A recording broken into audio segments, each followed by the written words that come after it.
The mirror shattered against the cave floor, and Nomsa's scream echoed through the forbidden forest.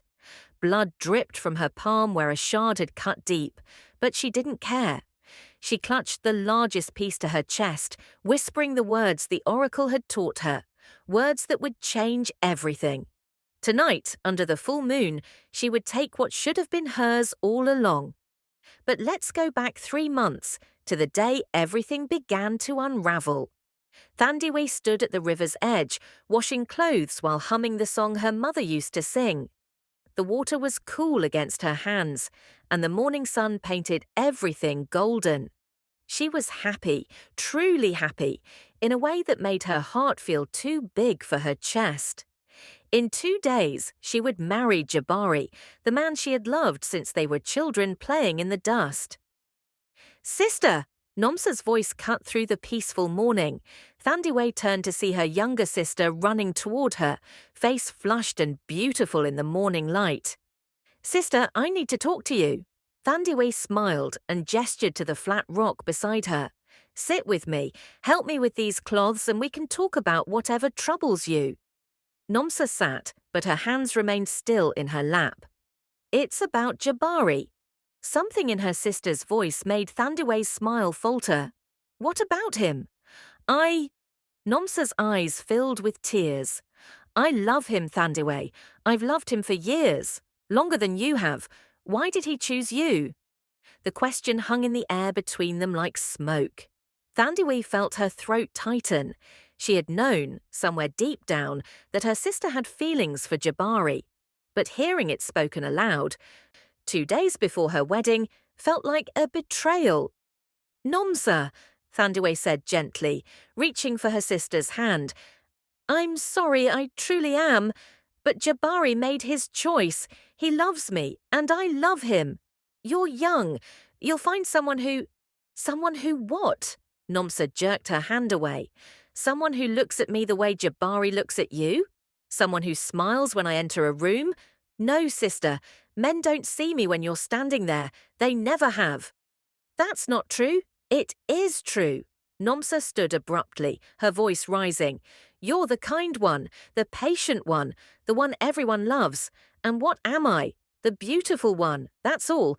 Just something pretty to look at, but never to keep." Thandiwe rose too, trying to embrace her sister, but Nomsa stepped back. "Please, Nomsa, don't let jealousy poison what we have. You're my sister. My only sister. I need you beside me at my wedding." For a moment, something shifted in Nomsa's face. Her expression softened, and she looked like the little girl who used to follow Thandiwe everywhere. "You're right," she whispered. "I'm sorry. Forgive me. Of course I'll be there. Of course I'll stand beside you." They embraced, and Thandiwe felt relief wash over her. But she didn't see the look in Nomsa's eyes over her shoulder, a look of determination and something darker. That night, Nomsa packed a small bag and slipped out of their compound. The forbidden forest loomed ahead, dark and full of whispers. Everyone knew the stories about the oracle who lived there, the one who could grant wishes but demanded terrible prices. Most people were too afraid to seek her out, but Nomsa wasn't most people. The path through the forest seemed to open before her, as if the trees themselves were guiding her forward. After what felt like hours, she found the cave, its entrance like a mouth in the hillside. "I've been expecting you, child of jealousy." The voice came from everywhere and nowhere. The oracle emerged from the shadows, ancient and bent, her eyes white as milk. "You want what your sister has?" "Yes," Nomsa said, her voice steady despite her trembling hands. "I want her life, her husband, everything." The oracle smiled, revealing teeth filed to points. "All theft demands payment. Are you prepared to pay?" "Anything." "Foolish girl, you don't even know what you're promising." The oracle shuffled deeper into the cave, and Nomsa followed. On a stone altar sat a mirror, its surface black as night. "This mirror can switch reflections. Look into it with your sister under the full moon, and you will take her place. She will become invisible to all who knew her. But know this, Stolen lives carry curses. Everything you touch will wither. Everything you love will decay. Only a willing sacrifice can break what you have broken. Nomsa barely heard the warning. All she could see was the mirror, promising her everything she'd ever wanted. "I'll take it." The wedding was beautiful. Thandiwe wore her mother's beads and a dress of white cloth that caught the sunlight. Jabari couldn't stop staring at her, his eyes full of wonder and love. When they spoke their vows under the great baobab tree, even the ancestors seemed to bless their union. Nomsa stood beside her sister, playing the role of dutiful bridesmaid perfectly. She smiled and laughed and celebrated, all while the mirror lay hidden in her room, waiting. The first month of marriage was everything Thandiwe had dreamed. Jabari was kind and attentive, his forge prospered, and their home filled with laughter. Nomsa visited often and seemed to have made peace with the situation. Thandiwe began to relax, to believe that everything would be all right. Then came the full moon ceremony. The entire village gathered to celebrate the harvest, dancing and singing under the silver light. Nomsa found Thandiwe near the bonfire and pulled her aside. "Sister, I have a gift for you, a late wedding present. Come with me, just for a moment." Thandiwe followed her sister away from the crowd to a quiet spot beneath the trees. Nomsa pulled out the mirror, its surface gleaming in the moonlight. "I had this made specially for you. Look, we can see our reflections together, sisters forever." Thandiwe smiled, touched by the gesture. "Oh, Nomsa, you didn't have to—" "Look with me," Nomsa insisted, holding the mirror between them. "Just look." They looked into the mirror together, and the world exploded into light. When Thandiwe opened her eyes, everything felt wrong. Her body felt different, unfamiliar. She looked down and screamed. These weren't her hands. This wasn't her dress. She looked up and saw herself standing there, wearing her face, her body, her clothes. "What did you do?" Thandiwe's voice came out wrong, higher-pitched, from a throat that wasn't hers. "What did you do, Nomsa?" But the woman wearing Thandiwe's face just smiled sadly. "I took what should have been mine. Goodbye, sister." And she walked back toward the celebration, leaving Thandiwe alone in the darkness. Thandiwe ran after her, screaming, "Jabari! Jabari, it's me! It's Thandiwe!" Jabari turned, and Thandiwe saw her husband's face light up, but not for her. He was looking at Nomsa, wearing Thandiwe's stolen face. "There you are, my wife. I was wondering where you'd gone." "No, no, no!" Thandiwe grabbed his arm. "Jabari, please look at me. It's me. I'm Thandiwe." He frowned and gently pulled his arm free. "Nomsa, are you drunk? You're acting strange." "I'm not Nomsa. I'm your wife." The woman in Thandiwe's body touched Jabari's shoulder. "I'm sorry, husband. My sister has had too much palm wine. I'll take her home." "I'll help you," Jabari offered, but Nomsa shook her head. "No, stay and enjoy the festival. I can manage." She grabbed Thandiwe's arm and dragged her away from the crowd. Once they were alone, she leaned close and whispered, "Stop fighting this. No one will believe you. I'm Thandiwe now. You're just jealous, Nomsa, mad with envy. That's all anyone will ever see." Thandiwe felt her heart shatter. "How could you? How could you do this to me?" For just a moment, guilt flickered across Nomsa's stolen face. "I'm sorry, I truly am, but I love him, and you had everything. Couldn't you let me have just this one thing?" "One thing? You took my life." "And you'll get used to it. You're strong, sister. You always have been. You'll survive this." Nomsa turned and walked away. Back to the celebration, back to Thandiwe's husband and Thandiwe's life. Thandiwe collapsed on the ground and wept until she had no tears left. The days that followed were torture. Thandiwe tried everything. She went to the village elders, but they saw only Nomsa, the jealous sister, making wild accusations. She went to Jabari's mother, who had always loved her, but the old woman just patted her hand sadly and said, "Envy is a poison, child. You must let your sister be happy. She even tried to tell Jabari the truth one more time, catching him alone at his forge. Please, she begged, just look at me, really look at me. You know my soul. Can't you see me? Jabari set down his hammer and sighed. Nomsa, I'm going to be honest with you because I care about you as family, but you need to stop this. Thandiwe is worried about you. We both are. This obsession isn't healthy. I'm not obsessed. I'm trying to tell you the truth. The truth? His voice hardened. The truth is that my wife is sleeping poorly because she's worried about her sister. The truth is that you're making our lives difficult. I've tried to be patient, but you're testing my kindness. Thandiwe felt something break inside her. She stopped trying after that. What was the point? No one could see her. No one would believe her. She had become invisible, a ghost in her own life. Weeks passed. Thandiwe wandered the village like a shadow, watching Nomsa live her life. She watched her sister sleep in her bed, cook in her kitchen, laugh with her husband. And slowly, Thandiwe began to notice something strange. Plants withered when Nomsa touched them. The vegetables in the garden that Thandiwe had tended so carefully began to die. The chickens stopped laying eggs, and Jabari, strong and healthy Jabari, began to grow thin and tired. At first it was subtle, a cough that wouldn't go away, dark circles under his eyes. But as the weeks turned into months, he grew visibly weaker. The other villagers began to notice too. What's wrong with Jabari? The women whispered at the well. He looks like a man with one foot in the grave. It's strange, others agreed. And have you noticed the crops?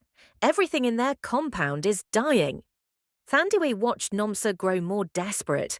Her sister tried everything to hide the curse's effects. She bought vegetables from the market instead of growing them. She made tonics and teas for Jabari. But nothing worked. The curse was spreading. One night, Thandiwe followed Nomsa as she snuck away from the compound. Her sister went straight to the forbidden forest, to the oracle's cave. Thandiwe hid behind a tree and listened. You have to help me. Nomsa's voice was frantic. Everything's dying. My husband is dying. Make it stop. The oracle's laughter echoed through the cave. I warned you, foolish girl. Stolen lives carry curses. Did you think there would be no price? Then take it back. Undo what you did. I cannot. The mirror is broken, shattered by your own hand in your greed to possess it. Only one thing can break a curse born of theft. What? Tell me. A willing sacrifice. Someone must give up everything, transform themselves completely to restore the balance you destroyed. But why would anyone sacrifice themselves for you, thief? Nomsa fell to her knees. Please, please, there must be another way. There is not. Go home to your stolen life and watch it rot around you. That is your fate. Thandiwe slipped away before Nomsa could see her. Her mind raced as she walked through the darkness. A willing sacrifice. Someone had to give up everything to break the curse. She thought of Jabari, growing weaker every day. She thought of her village, suffering because of Nomsa's selfishness. And she thought of her sister, the little girl who used to hold her hand and call her the bravest person in the world. Thandiwe had every reason to let Nomsa suffer. She had every right to her anger, her pain, her desire for revenge. But as she stood under the stars, she realized something. If she let hatred consume her, if she let Nomsa's curse destroy everything, then she would be just as lost as her sister. That night, Thandiwe walked to the great baobab tree where she had married Jabari. She knelt in the dust and called out to the ancestors. I know you can hear me. I know you can see who I truly am. I'm asking for your help. The air shimmered, and figures appeared around her, translucent and glowing, the spirits of her ancestors watching from beyond. Her mother's spirit stepped forward. Child, we have watched your suffering. We have seen your sister's crime and your pain. What do you ask of us? The oracle said a willing sacrifice can break the curse. I'm ready. Tell me what I must do. Her mother's spirit looked sad. "The price is high, daughter. You must give up your human form completely. You cannot return to your life, your body, your love. You must become something else entirely." "What will I become?" "What the land needs most, water. You will become a river, flowing through your village for all time. You will sustain your people, but you will never walk among them again, never touch them, never speak to them. Is this sacrifice you're willing to make?" Thandiwe thought of Jabari's smile. She thought of growing old with him, having children, watching grandchildren play in the dust. She thought of everything she would lose. But she also thought of her village dying from drought. She thought of Jabari wasting away from the curse. She thought of Nomsa drowning in guilt and watching her stolen life crumble. "Yes," Thandiwe whispered, "I'm willing."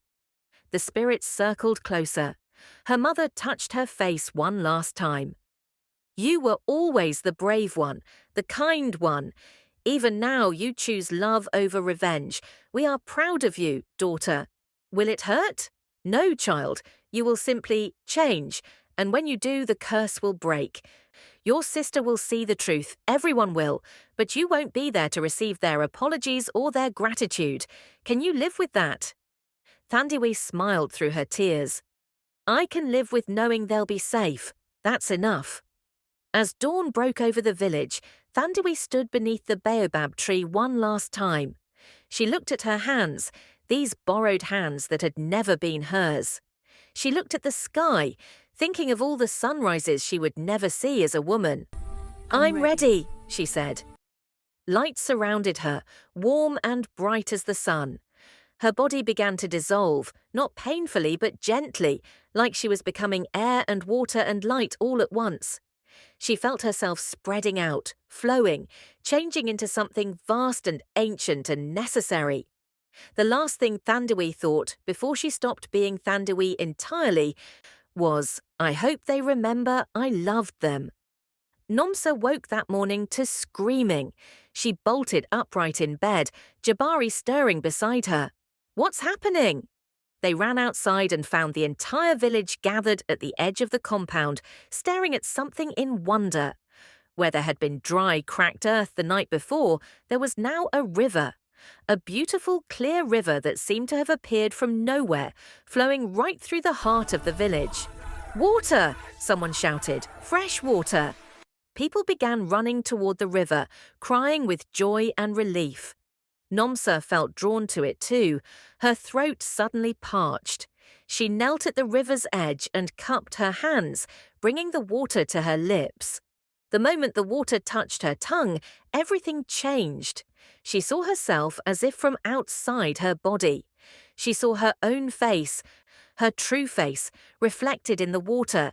And then she saw everything, the mirror, the oracle, the curse, Thandiwe's suffering. All of it crashed over her like a wave, and she understood. "No," she whispered. "No, no, no." Her body began to shift and change. The stolen face melted away, and she was herself again, Nomsa, standing in her sister's clothes that were now too big for her. Around her, people began to murmur in confusion. "What's happening?" someone asked. "Why does Thandiwe look like Nomsa?"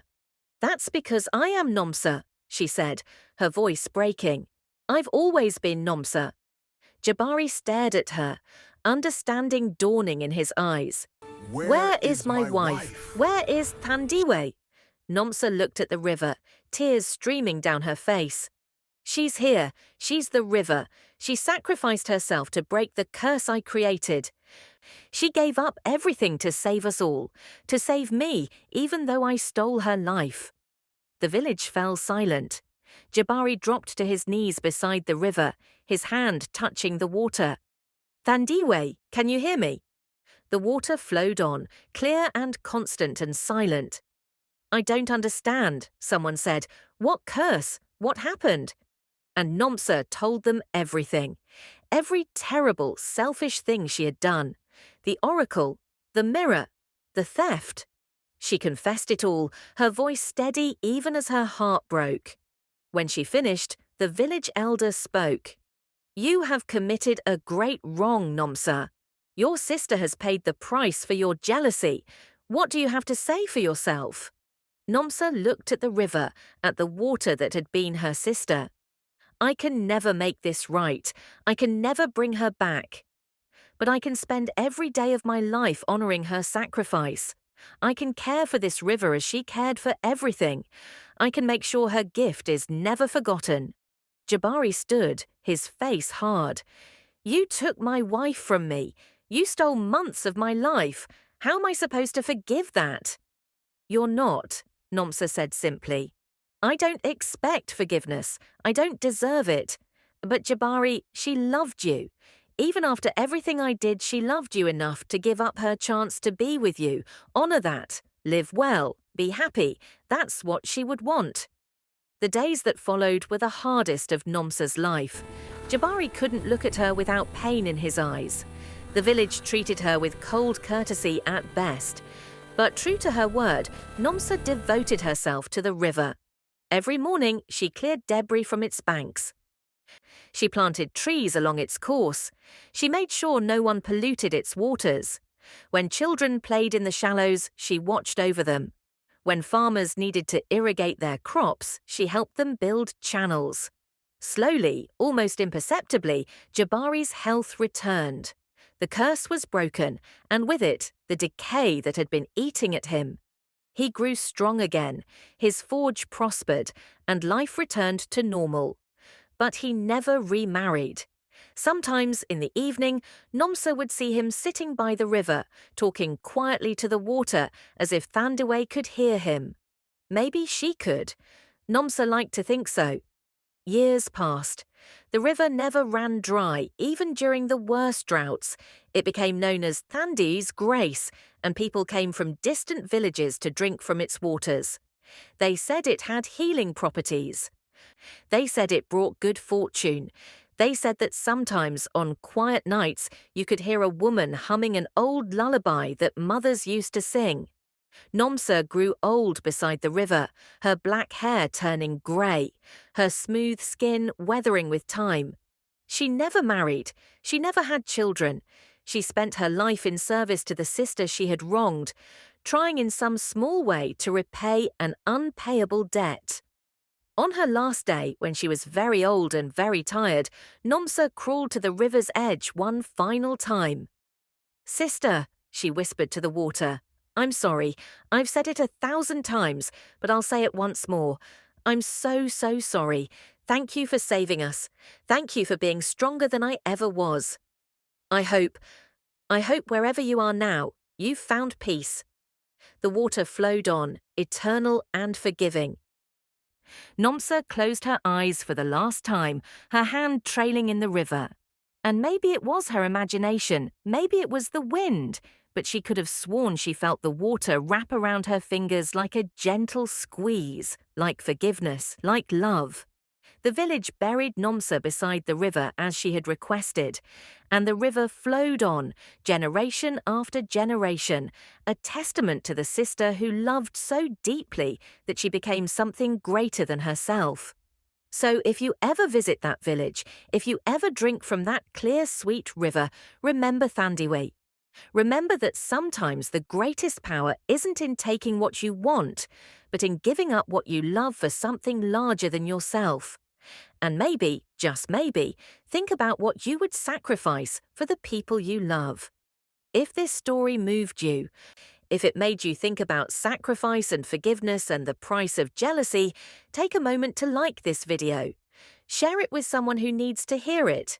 And subscribe for more African folktales that will stay with you long after the story ends.